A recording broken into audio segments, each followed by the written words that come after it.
ఆరాధన అందరూ చేస్తారు కావాలంటే, అన్ఫార్చునేట్లీ ఏంటంటే మన ఈ యొక్క మోడ్రన్ యుగంలో ఆరాధన అనగానే ఏంటంటే ఆ 10 నిమిషాలు చేస్తాం చూడు, అది అనుకుంటాం మనం.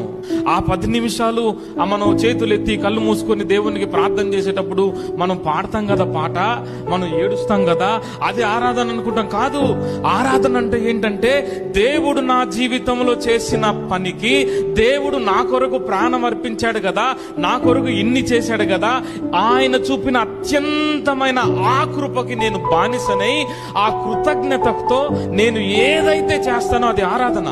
చేతులెత్తి పాడితే ఆరాధన కాదు. నేను చేసే ప్రతి పని ఏంటంటే it's an act of worship.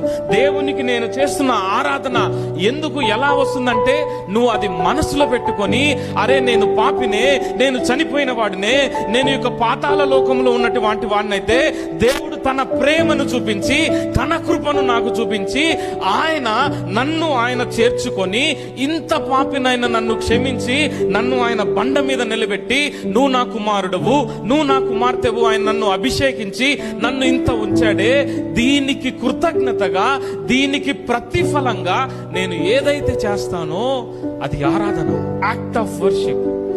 నువ్వే పనన్నా చెయ్యి, ఆరాధన అనేది ఒక లైఫ్ స్టైల్. అది నువ్వు పొద్దున్న లేచి నువ్వు దేవుణ్ణి జ్ఞాపకం చేసుకొని ప్రార్థన చేసావా, అది ఆరాధన.